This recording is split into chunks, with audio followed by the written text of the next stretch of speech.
Hello everyone, welcome back. Today I am going to discuss single phase half bridge inverter.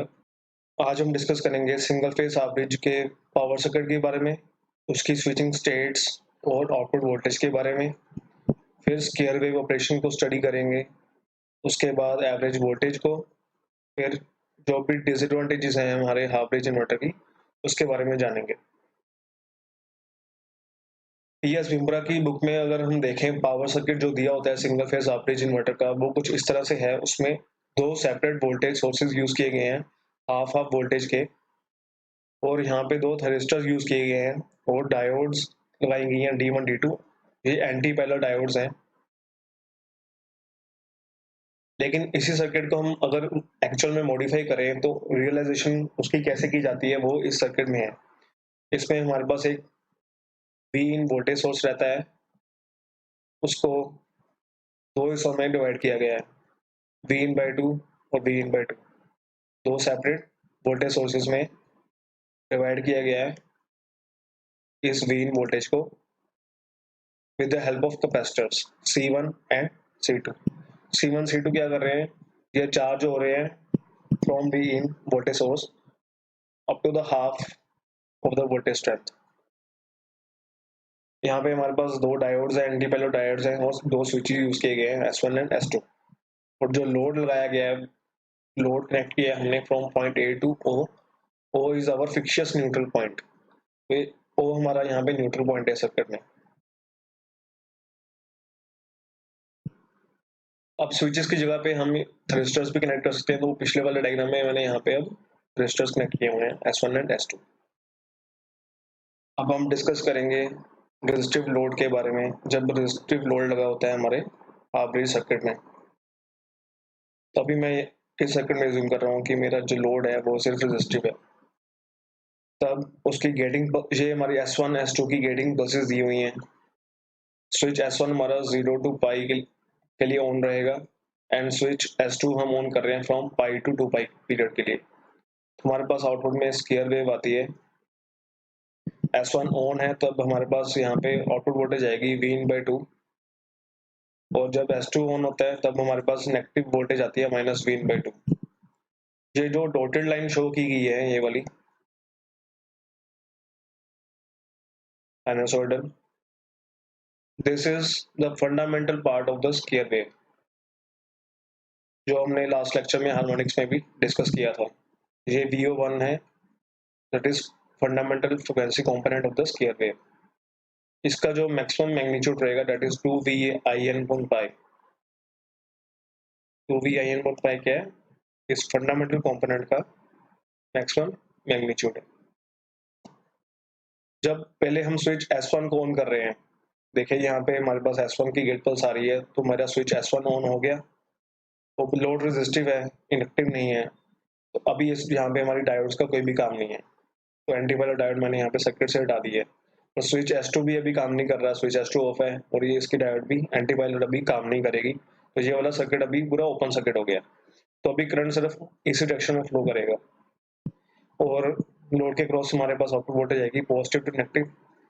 तो हमारे पास अभी positive cycle में voltage आ रही है और पीरियड 0 टू पाई। तो हम स्विच S1 को कितना टाइम के लिए ऑन कर रहे हैं, from 0 to T/2, that is half cycle के लिए हम स्विच S1 को ऑन कर रहे हैं। उस दौरान हमारा स्विच S2 ऑफ है। इसके बाद हम स्विच S1 ऑफ हो जाएगा क्योंकि उसकी गेटिंग बस चली गई है, और कॉम्बिनेट कर दिया हमने उसको कॉम्बिनेशन सर्किट यूज करके, जो अभी इस डायग्राम में हमने स्किप किया हुआ है क्योंकि कॉम्प्लेक्सिटी ज़्यादा बढ़ जाएगी सर्किट की, इसलिए कॉम्बिनेशन सर्किट वहाँ पे शो नहीं किया गया है। स्विच S2 ऑन हो रहा है, उसकी गेट पल्स आ रही है, वो ऑन हो गया from pi to 2 pi period के लिए। जब स्विच S2 ऑन होगा तो हमारा जो करंट है वो इस डायरेक्शन में फ्लो करेगा, और लोड के क्रॉस हमारी वोल्टेज आ रही है पॉजिटिव टू नेगेटिव।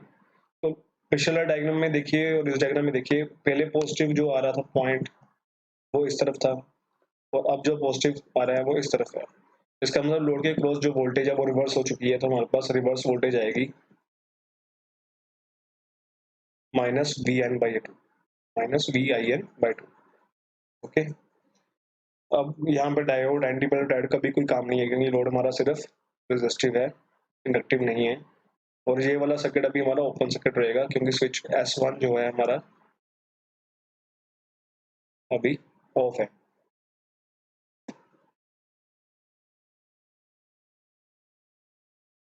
अब ये यहाँ पर हमने शो किया है कि जब हमारी input voltage source square wave output में हमारे जो आउटपुट आ रही है वो स्केयर वेव आउटपुट वोल्टेज की आ रही है, तो रेजिस्टिव लोड है तो करंट भी उसी स्केयर वेव को ही पैटर्न को ही फॉलो करेगा, क्योंकि करंट वोल्टेज को फॉलो करेगा बिकॉज लोड इज रेजिस्टिव। इसलिए जो आउटपुट में करंट आ रहा है वो क्या आ रहा है, वोल्टेज डिवाइडेड बाय रेजिस्टेंस। तो वोल्टेज कितनी है, VIN/2। ये हमारी वोल्टेज है VIN/2। उसी वोल्टेज को VIN/2 को हमने डिवाइड किया है with resistance. Voltage divided by resistance हमें करंट देगा।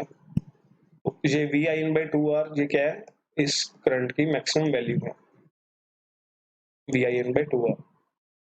देखिए करंट कैसे मिलेगा, VIN/2 वोल्टेज को डिवाइड करके विद रेजिस्टेंस, हमारे पास बन गया VIN/2R।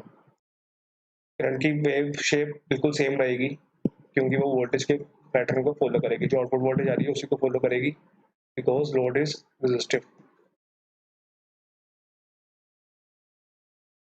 अब हम RMS वैल्यू फाइंड करेंगे आउटपुट वोल्टेज के लिए।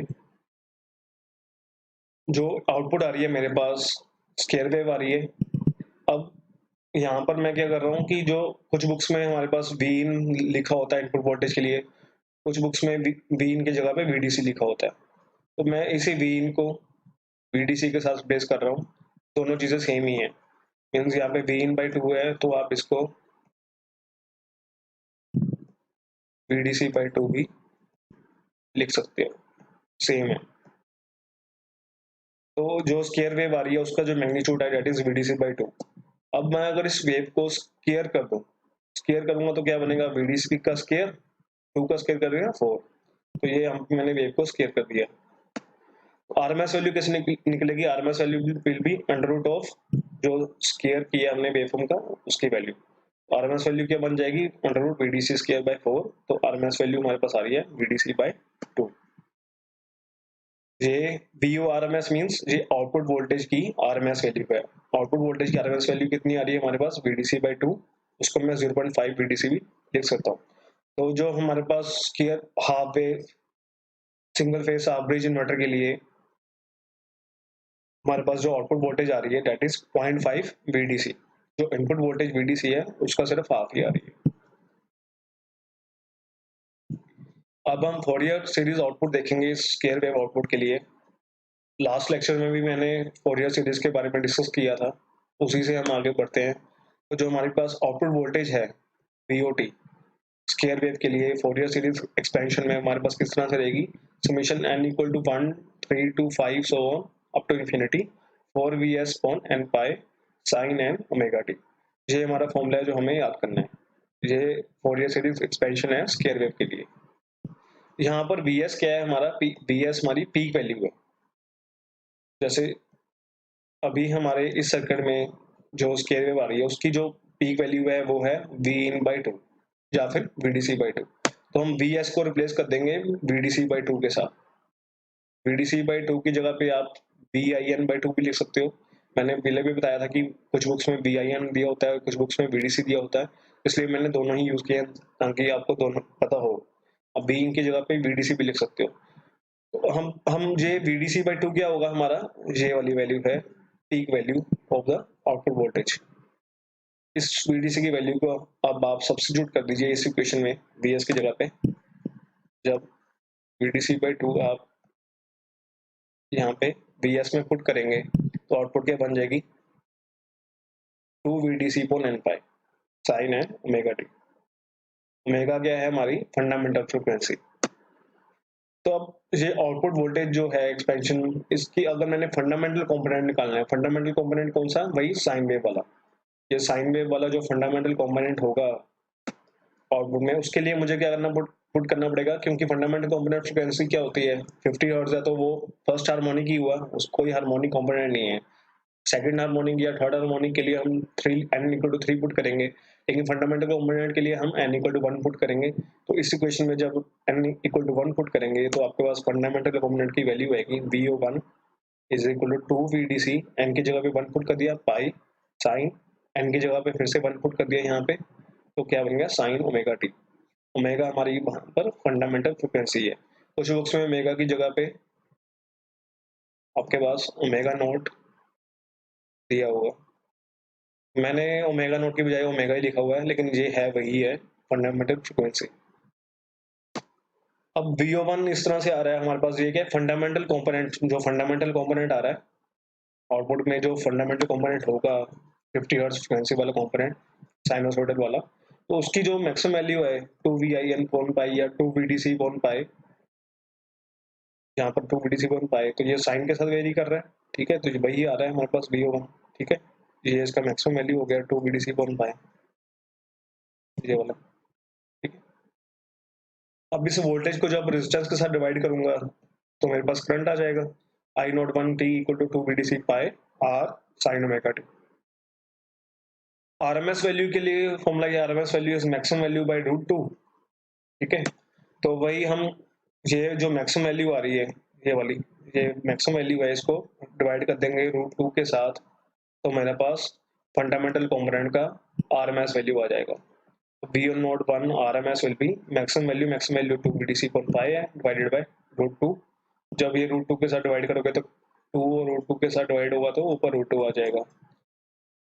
फिर इस V0 RMS को हम, जो आ रहा है इसको R के साथ डिवाइड कर देंगे तो हमारे पास करंट की वैल्यू आ जाएगी I01 RMS। हमें ये दोनों फॉर्मूलाज याद रखने हैं, V01 RMS and I01 RMS की वैल्यूज। अब हम डिस्कस करेंगे डिस्टॉर्शन फैक्टर के बारे में। जी, डिस्टॉर्शन फैक्टर भी मैंने लास्ट लेक्चर में डिस्कस किया था आपके साथ। डिस्टॉर्शन फैक्टर क्या है, जो फंडामेंटल कंपोनेंट है आउटपुट का, उसकी जो RMS वैल्यू है डिवाइडेड बाय जो ओवरऑल आउटपुट वोल्टेज आ रही है उसकी RMS वैल्यू। इन दोनों वैल्यूज को हम जब डिवाइड करेंगे तो हमारे पास फंडामेंटल कंपोनेंट आ गए। इसकी जो डिस्टॉर्शन वैल्यू आ रही है जी की 2√2/π, डिस्टॉर्शन फैक्टर की वैल्यू आ गई 2√2/π, ये कांस्टेंट है। अब टोटल हार्मोनिक डिस्टॉर्शन निकालेंगे, इसका फॉर्मूला भी लास्ट टाइम हमने डिस्कस किया था लेक्चर में, तो इसकी वैल्यू आ रही है 1/G²-1, तो ये आप यहाँ पे सब्स्टिट्यूट कर दीजिए, तो आपके पास टोटल हार्मोनिक डिस्टॉर्शन आ जाएगा 48.43%। अब हम देखेंगे कि जो टोटल हार्मोनिक डिस्टॉर्शन आ रही है हमारे पास वो है 48.43%, जबकि IEEE के स्टैंडर्ड्स के हम स्टडी करें तो जो टोटल हार्मोनिक डिस्टॉर्शन है वो लेस देन 5% होनी चाहिए फॉर हाउस होल्ड एप्लीकेशंस। इससे पता लगता है कि हम इस तरह के इन्वर्टर को हम रियल लाइफ एप्लीकेशंस में यूज नहीं कर सकते। अब हम डिस्कस करेंगे half bridge single phase inverter with RL load. Free wheeling diodes की रिक्वायरमेंट क्या है, हम उन्हें क्यों यूज कर रहे हैं सर्किट में। फ्री व्हीलिंग डायोड्स इन्वर्टर को करंट की बायडायरेक्शनलिटी प्रोवाइड करती हैं। जो हम सेमीकंडक्टर स्विचेस यूज कर रहे हैं वो सिर्फ एक ही डायरेक्शन में करंट फ्लो करवा सकते हैं। Semiconductor switches are unidirectional in terms of current flow. जो अभी यूज कर रहे हैं, जैसे SCR हमने यूज किया, तो थरिस्टर जो है वो सिर्फ एक ही डायरेक्शन में करंट को फ्लो होने देगा। तो अगर हम चाहते हैं कि करंट की बायडायरेक्शनलिटी मिले, इसका क्या मतलब है कि करंट हमारा दूसरी डायरेक्शन में भी फ्लो कर सके सर्किट के अंदर, तो उसके लिए हम फ्री व्हीलिंग डायोड कनेक्ट करते हैं। ये तब हमें जरूरत पड़ती है जब हमारा लोड इंडक्टिव हो या कैपेसिटिव हो। अगर हमारा रेजिस्टिव लोड है तब हमें फ्री व्हीलिंग डायोड की रिक्वायरमेंट नहीं है। When the current is positive, जब हमारा करंट पॉजिटिव है तब वो सेमीकंडक्टर स्विच के थ्रू फ्लो करेगा, और जब वो नेगेटिव होता है तब वो एंटी पैरेलल डायोड, या फिर जिसको एंटी पैरेलल डायोड को हम फ्री व्हीलिंग डायोड भी बोलते हैं, तो उससे फ्लो करेगा। तो जब हमारे करंट की डायरेक्शन नेगेटिव होगी तभी सिर्फ वो फ्री व्हीलिंग डायोड के थ्रू फ्लो करेगा, अदरवाइज हमारा सेमीकंडक्टर स्विच ही कनेक्ट करेगा। फ्री व्हीलिंग डायोड जो है वो इन्वर्टर को फ्लेक्सिबिलिटी प्रोवाइड कर रही है to deliver power from source to load and from load to source. क्या है कि जो फ्री व्हीलिंग डायोड की मदद से ही जो पावर है वो सोर्स से लोड की तरफ भी जा सकती है और लोड से सोर्स की तरफ भी जा सकती है। और फ्री व्हीलिंग डायोड्स की रिक्वायरमेंट इसलिए भी है कि वो हेल्प करती हैं लोड इंडक्टेंसेस के डिस्चार्ज करने के लिए। जो लोड में इंडक्टेंसेस लगी हुई हैं उनकी डिस्चार्जिंग में हेल्प करती हैं, तो उसके लिए वो एक सर्किट पाथ प्रोवाइड करती हैं। अगर हमारी फ्री व्हीलिंग डायोड्स हमारे सर्किट में नहीं लगी और हमारा लोड जो है वो इंडक्टेंस है उसमें, तब उसके वजह से क्या होगा, अगर इंडक्टेंस हम डिस्चार्ज नहीं कर रहे प्रॉपर्ली और स्विच हमारा ऑफ हो रहा है, तो उस टाइम पे हमारे स्विच के क्रॉस वोल्टेज स्पाइक्स आ जाएंगी। स्विच के क्रॉस क्या होगा, हमारे पास वोल्टेज स्पाइक्स आएंगे। वोल्टेज स्पाइक क्या मतलब है कि स्विच के क्रॉस वोल्टेज एकदम से अब्रप्टली राइज करेगी, नॉर्मल वोल्टेज से काफी ज्यादा बढ़ जाएगी।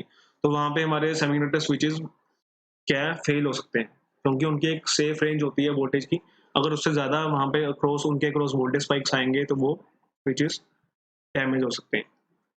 तो इसलिए एक सेफ पाथ प्रोवाइड करना कि लोड इंडक्टेंस से डिस्चार्ज हो सके, उसके लिए हम फ्री व्हीलिंग डायोड कनेक्ट करते हैं।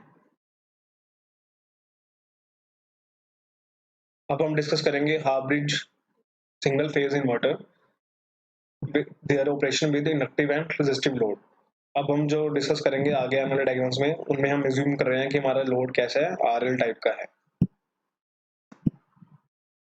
इसमें भी अलग अलग स्टेट्स हैं ऑपरेशन की। सबसे पहली स्टेट है जब सिर्फ स्विच S1 ऑन है।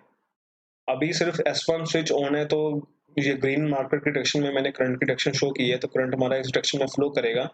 इस टाइम पे आउटपुट वोल्टेज भी ग्रेटर देन जीरो है, आउटपुट करंट भी ग्रेटर देन जीरो है, तो P input is will be equal to P output.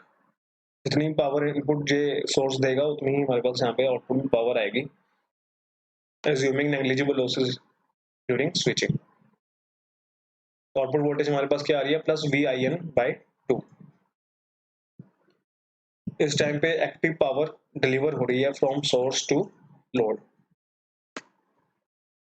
अब इसी को स्टडी करते हैं। अभी स्विच S1 ऑन है, तो स्विच S1 की गेट पल्स आ रही है, उस टाइम पे हमारे पास आउटपुट में यहाँ पे वोल्टेज आ रही है VIN/2।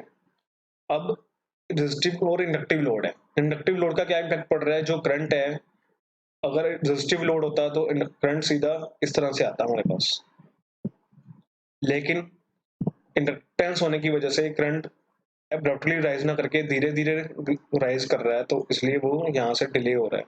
करंट धीरे धीरे राइज हो रहा है और एकदम से वो जीरो भी नहीं जा सकता इंडक्टेंस की वजह से, इसलिए अभी करंट हमारा जीरो नहीं हुआ, जबकि हमारी वोल्टेज जीरो हो चुकी है। ये इफेक्ट पड़ा है हमारा इंडक्टेंस का। नेक्स्ट स्टेट देखते हैं, जब सिर्फ स्विच S2 ऑन है और स्विच S1 ऑफ है हमारा, तो करंट की डायरेक्शन क्या रहेगी, ये ग्रीन मार्कर की डायरेक्शन में हमने करंट की डायरेक्शन शो की है। इस टाइम पे आउटपुट वोल्टेज हमारी -VIN/2 होगी। इस स्टेट में भी एक्टिव पावर डिलीवर होगी फ्रॉम सोर्स टू लोड। अब इसको हम डायग्राम वेवफॉर्म्स में देखें इसके लिए, तो स्विच S2 अभी हमारा ऑन है, उसके गेट पल्स आई हुई है, उस टाइम पे हमारे पास नेगेटिव वोल्टेज आ रही है रिवर्स में स्विच S2 के लिए। अब करंट जैसे ही स्विच S2 ऑन हुआ तो करंट भी रिवर्स में फ्लो होना शुरू हुआ। अगर रेजिस्टेंस होती तो करंट सीधा यहाँ से इस तरह की शेप में फ्लो करता, लेकिन इंडक्टेंस होने की वजह से वो धीरे धीरे ग्रेजुअली राइज कर रहा है। फिर अब यहाँ पर इस पॉइंट पे वोल्टेज हमारी जीरो हो चुकी है, लेकिन करंट जीरो नहीं हुआ ड्यू टू इंडक्टेंस। अब हम स्टडी करेंगे जब सिर्फ डायोड D1 कनेक्ट कर रही है, free wheeling diode D1 connect कर रही है, ये कब कनेक्ट करेगी। अब पिछले सर्किट में देखते हैं, जब स्विच S2 ऑन था तो उस दौरान क्या हुआ है कि इंडक्टिव लोड था हमारा, रेजिस्टेंस एंड इंडक्टिव लोड। जो इंडक्टेंस पार्ट है लोड का, वो क्या करेगा, एनर्जी को स्टोर करेगा, ठीक है। तो एनर्जी को स्टोर करेगा, उसके क्रॉस अभी पोटेंशियल कैसा है, यहाँ पे पॉजिटिव है और यहाँ पे नेगेटिव है। तो जब ये स्विच S2 ऑफ हो गया, तो ये वाला डायोड, अभी ये एंटी पैरेलल डायोड है, तो ये कनेक्ट नहीं कर सकती।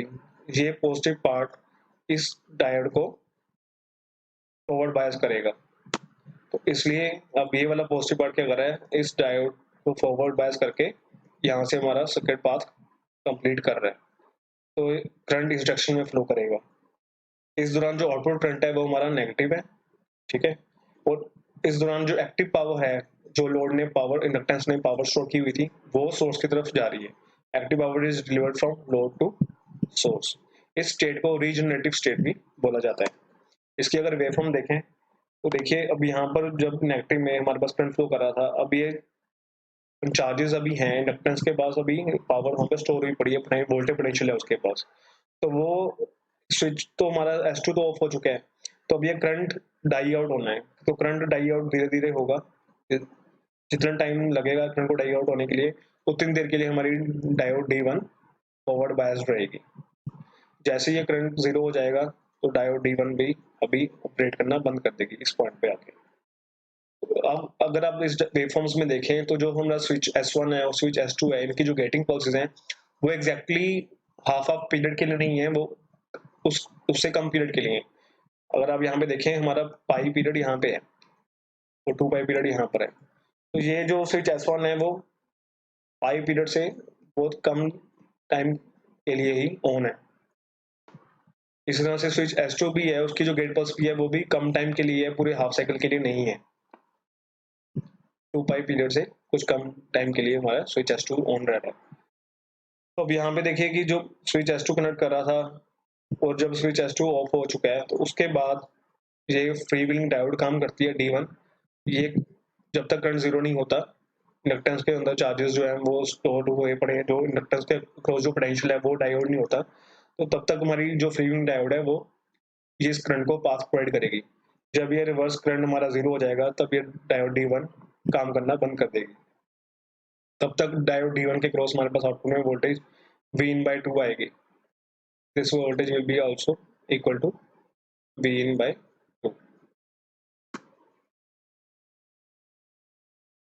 अब diode D2 free wheeling diode कब काम करेगी? जब हमारा स्विच S1 ऑन था तो उस टाइम पे करंट इस तरह से फ्लो कर रहा था जब हमारा स्विच S1 ऑन था, ठीक है। उसकी वजह से यहाँ पे पॉजिटिव पॉइंट बना और यहाँ पे नेगेटिव पॉइंट बना, ठीक है। तब स्विच S2 काम नहीं कर रहा था, लेकिन इंडक्टेंस ने तो चार्जेस स्टोर कर लिए उस टाइम पे। इंडक्टेंस के वहाँ पर इंडक्टेंस के क्रॉस पोटेंशियल अभी डेवलप हुआ पड़ा है, एनर्जी स्टोर हुई पड़ी है, उसके मैग्नेटिक फील्ड एकदम से कोलैप्स नहीं कर सकता। तो उसकी वजह से क्या होगा, जब स्विच S1 ऑफ हुआ तब ये ये वाला पॉइंट पॉजिटिव और ये वाला पॉइंट नेगेटिव, तब हमारी ये डायोड D2 फॉरवर्ड बायस्ड होगी और या करंट की डायरेक्शन हमारे पास सर्किट में इस तरह से रहेगी। इस स्टेट में जो हमारा आउटपुट करंट है वो हमारा पॉजिटिव है, ठीक है। आउटपुट वोल्टेज जो आ रही है वो हमारे पास -Vin/2 है। इस दौरान भी जो एक्टिव पावर है वो डिलीवर हो रही है from load to the source, और स्विचिंग स्टेट को रीजनरेटिव स्टेट बोला जाता है। अगर इसकी वेवफॉर्म देखें, देखिए स्विच S1 ऑन ऑफ होने के बाद ये डायोड D2 काम में आती है, क्योंकि अभी जो हमारा करंट है वो इस पॉइंट पे था इंडक्टेंस की वजह से। अब ये करंट जब धीरे धीरे डायोड होगा तो उस दौरान ये डायोड D2 काम में आएगी, और जब ये जीरो बिल्कुल जीरो हो जाएगा करंट, उसके बाद डायोड D2 काम करना बंद कर देगी।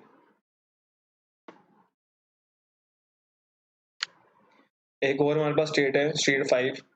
इसमें कोई भी हमारा सेमीकंडक्टर डिवाइस काम नहीं कर रहा। स्विच S1 स्विच S2 भी ओपन सर्किटेड है, डायोड D1 डायोड D2 भी, प्रीवियस डायोड्स भी काम नहीं कर रही। तो उस दौरान हमारे पास आउटपुट पावर भी जीरो है, आउटपुट वोल्टेज भी जीरो है और आउटपुट करंट भी जीरो है। Getting zero load current and under certain conditions zero load voltage आएगी। ये वाला पीरियड अगर हम देखें ये तभी पॉसिबल होगा जब हमारा स्विच S1 और स्विच S2 की गेटिंग पल्सेस हाफ पीरियड से कम के लिए हैं। जो इसका हाफ पीरियड था वो यहाँ से लेकर यहाँ तक था, तो ये पूरा हाफ पीरियड कवर नहीं कर रही है गेट पल्स। तो अगर ऐसी कंडीशन होगी तभी हमारे पास ये जीरो आउटपुट वोल्टेज और जीरो आउटपुट करंट वाली कंडीशन आएगी। तो ये जो रेड में मार्क की हुई है वेवफॉर्म के अंदर, ये वो वाला पीरियड डोनेट कर रही है जब हमारी कोई भी सेमीकंडक्टर डिवाइस काम नहीं कर रहा। अब ये सभी जितनी भी हमने अभी स्टेट्स पढ़ी हैं रेजिस्टिव और इंडक्टिव लोड के साथ, उनके लिए एक टेबल बनाया हुआ है। तो जब हमारा स्विच S1 ऑन है, सिर्फ स्विच S1 ऑन है, तब हमारे पास वोल्टेज कितनी आ रही है, Vn/2। पावर डिलीवर हो रही है from DC source to load. जब स्विच S2 ऑन था तब हमारे पास आउटपुट वोल्टेज आ रही है -Vn/2, करंट नेगेटिव में है, पावर डिलीवर हो रही है फ्रॉम सोर्स टू लोड। जब फ्री व्हीलिंग डायोड्स काम कर रही हैं तब पावर डिलीवर हो रही है फ्रॉम लोड टू सोर्स, ये रीजनरेटिव एक्शन है। और जब कोई भी डिवाइस काम नहीं कर रही तब हमारे पास आउटपुट पावर जीरो है। ड्रॉबैक्स क्या है हमारे पास हाफ ब्रिज इन्वर्टर की? दो मेन ड्रॉबैक्स आती है हमारे पास कि एक तो हमें दो इलेक्ट्रोलाइटिक कैपेसिटर्स यूज करने पड़े सीरीज में डीसी की इनपुट साइड पे, ताकि हम दो separate half voltage sources produce कर सके। तो एक तो कैपेसिटर्स भी हमें उसका कॉस्ट पड़ेगा, ठीक है, कैपेसिटर्स का। Second, 3 wire DC supply use करनी पड़ी हमें, कि हमें डीसी सप्लाई के लिए वो वहाँ पे 3 वायर का कनेक्शन करना पड़ा। और एक और हमारे पास पॉइंट है कि जो एम्पलीट्यूड है हमारे पास आउटपुट वोल्टेज पल्सेस का, वो हाफ है। तो अगर आप देखोगे जो डीसी इनपुट वोल्टेज एक्चुअल में थी वो तो वीएस थी, उससे हमने दो हाफ वोल्टेज सोर्सेज बनाए थे वीएस/2। तो आउटपुट में भी हमारे पास जो मैक्सिमम वोल्टेज आ रही है दैट इज वीएस/2। तो आउटपुट वोल्टेज पल्सेस जो आ रही है वो इनपुट वोल्टेज का मैग्नीट्यूड का सिर्फ हाफ है।